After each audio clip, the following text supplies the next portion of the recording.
Good afternoon, and welcome to the Mid-America Regional Council's Local Officials Briefing for Friday, May 15th. Today, we will take a look at the current situation and what has happened over the past week. I'm Mike Parker, and I'll be presenting today on behalf of the Mid-America Regional Council.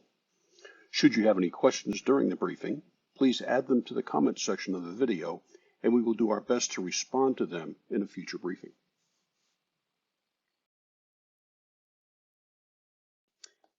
Common Operating Picture. This is our COP.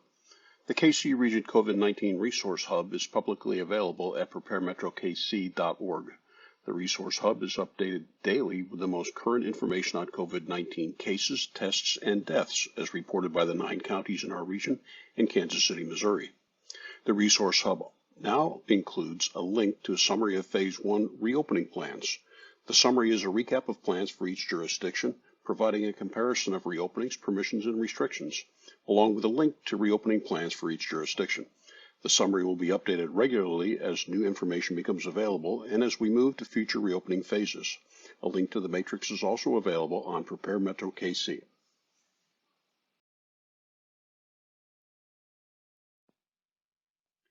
Regional comparison. Today, there are 4,147 confirmed cases of COVID-19 in the region, and there have been 168 deaths. This represents an increase of 569 cases and 13 deaths over the past week. The number of people tested in the region rose to 30,170, but numbers are incomplete since not all counties are reporting. This represents an increase of 12,521 people tested over the past week. This is a look, by jurisdiction, of cases and testing over the past week. This week we had 5 jurisdictions with a greater than 20% increase in cases, but the increase in the region dropped to 15.9% from last week's high of 50.59%. Note that Leavenworth County still has a case rate that exceeds 1,000 cases per 100,000, which is significantly higher than others in the region. Testing results are incomplete since not all are reporting, although we expect that to change over the next week. Of those reporting, Jackson, Johnson, and Miami are showing less than 10% positive test results, whereas Leavenworth has an 18.5% positive test result, and Wyandotte has 21.28% positive test results.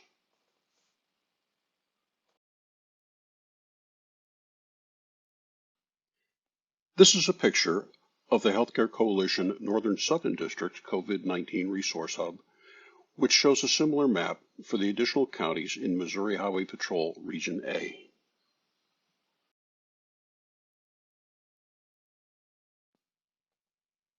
On Tuesday, May 12th, the Multi-Agency Coordination Group met to discuss our collaborative response efforts now and into the future. The MAC Group is a multidisciplined, multi-jurisdictional representative group that is organized to improve communication across the 9-county region. Members of the group discussed progress on developing common gating criteria for advancing through the reopening phases. Leaders from the regional public health departments are working on a common framework to help with regional coordination and public understanding about how decisions will be evaluated for advancing through phases. The MAC group also discussed regional efforts to increase testing and contact tracing, and discuss regional recovery efforts, including coordinating human services and economic forecasting. The MAC-G is scheduled to meet again on May 26th. Additional information about these public meetings is available on the public meeting calendar at www.marc.org.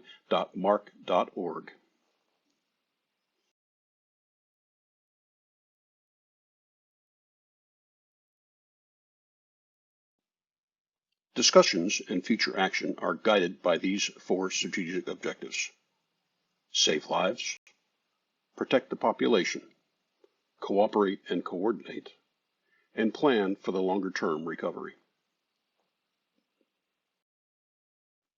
And while the 4 strategic objectives guide our COVID-19 response activities, we must continue to maintain the capability to respond to other events that threaten lives and property.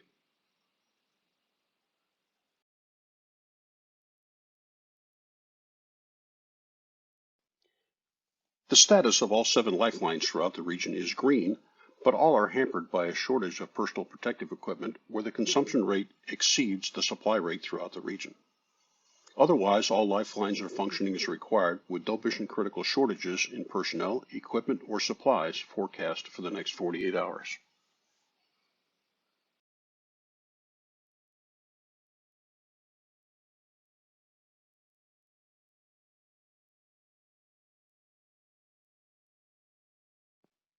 Now, I will provide a brief update on supporting functions and disciplines.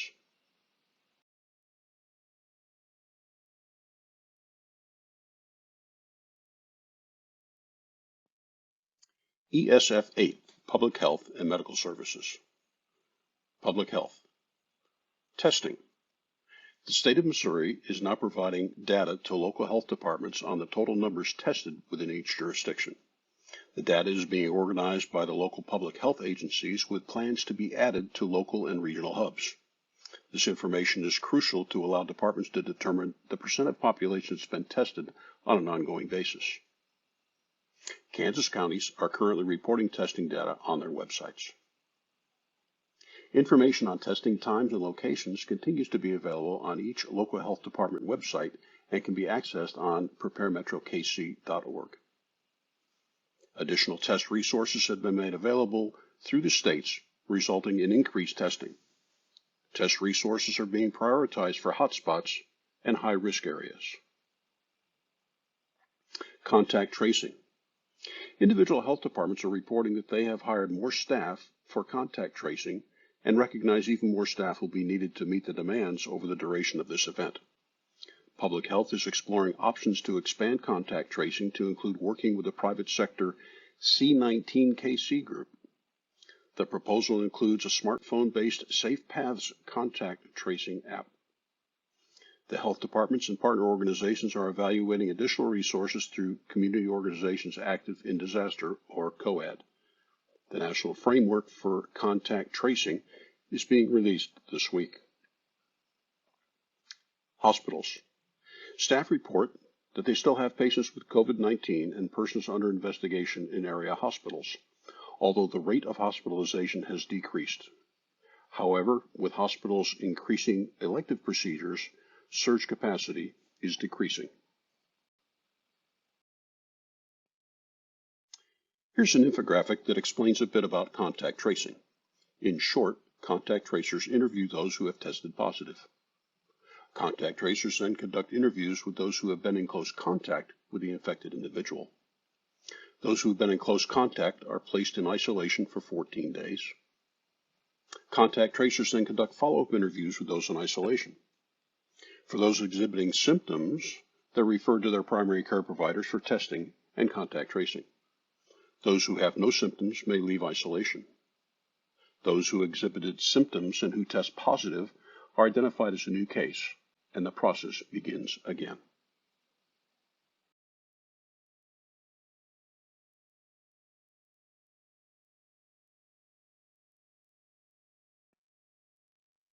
ESF 6, Mass Care, Emergency Assistance, Temporary Housing, and Human Services. A number of facilities have been established to provide testing and resources for homeless and vulnerable populations. The Greater Kansas City Coalition to End Homeless maintains a COVID-19 resource listing on its website, www.gkceh.com. In Missouri, the Homeless Coalition Director reported that the Three Trails Camp is open for anyone in Jackson County who needs isolation and has tested positive. The Roadway Inn Hotel Isolation Shelter in Kansas City, Missouri is available for symptomatic people awaiting test results. Hope Faith Village is an outdoor tent area providing feeding, shower access, medical care, and light touch case management. In eastern Jackson County and Independence, the Hilton Garden Inn is willing to accept COVID-19 related business, but to date has not had any. In Kansas, Johnson County's Continuum of Care on Homeless has 3 hubs or zones to offer triage, screening, and assistance. Leavenworth County has 2 congregate shelters or hotels open with a capacity of 77 and 1 homeless shelter that's open 24/7. Mass Care Feeding. The United Way of Greater Kansas City COVID-19 Resources webpage includes information on school district meal provision, community food resources, and other basic needs. Harvester currently has a 40% increase in those seeking assistance for the first time and 70% increase in demand for their feeding operations. This increase will continue for the foreseeable future. Donations Management. An ESF6 Donations Management webinar with AmeriCorps, jurisdictional warehouses, donations call centers, and ESF6 donations leads takes place weekly on Wednesdays at 11 a.m. The Regional Donations Management Reference Guide was released on May 12th to jurisdictional leads, emergency managers, and Community Disaster Resilience Network partners.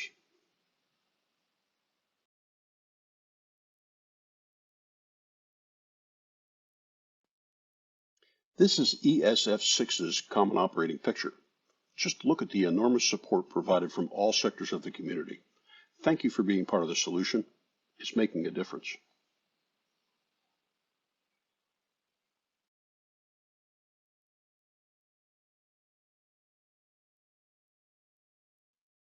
But we're still in need of a wide range of essential supplies as time goes on.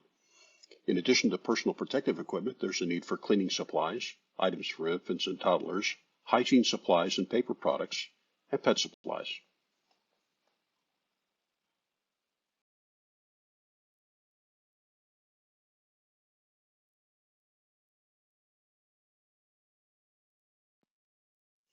ESF7 Logistics. Personal protective equipment. Federally qualified health centers and long-term care facilities are still reporting shortages of personal protective equipment.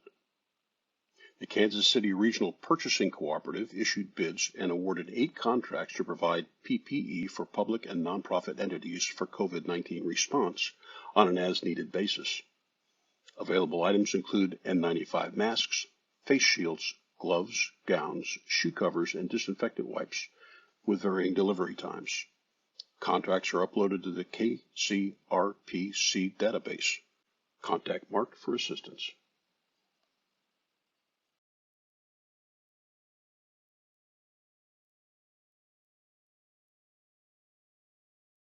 There are a number of websites maintained in Missouri and Kansas to assist the public in acquiring personal protective equipment and related COVID-19 supplies.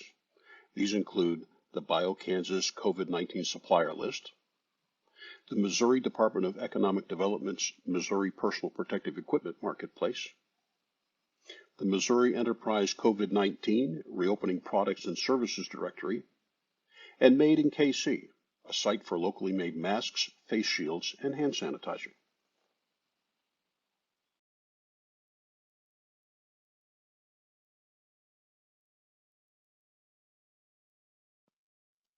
ESF14 Community Recovery. The COVID-19 Community Fund has awarded a third round of grants to area nonprofits. This now totals 197 grants at $8.6 million. These grants are to assist residents affected by the pandemic's economic disaster. The Community Recovery Branch is evaluating child care needs of area businesses. They've conducted a survey to determine what child care programs are open and the best time for others to open. Their effort includes developing and providing guidance to child care programs on procedures to safely operate. The Community Recovery Branch is convening housing sector stakeholders from around the region to outline steps to respond to the increasing need for assistance to avoid evictions and foreclosures. Working with organizations serving older adults, the branch is working to determine specific needs that could be addressed. And finally, the Community Recovery Branch is discussing recovery issues with local governments in the region to identify potential multi-jurisdictional support and shared services.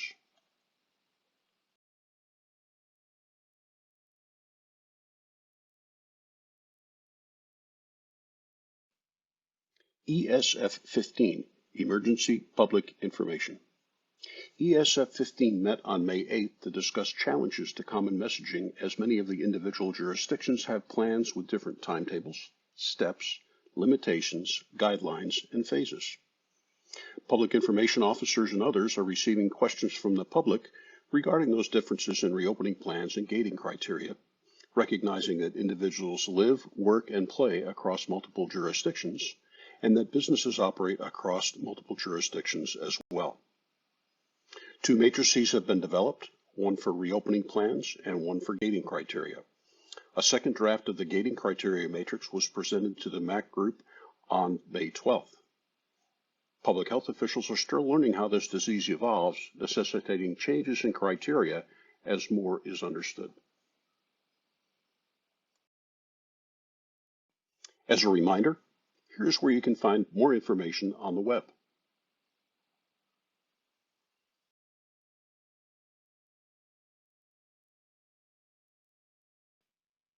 In closing, we remind you that we're posting these periodic briefings on the Prepare Metro KC YouTube channel. Please subscribe to the channel and sign up for alerts to receive notification of future briefings. We will monitor comments posted to the briefing videos for questions that we can answer in future briefings. Thank you for your attention. This concludes our briefing.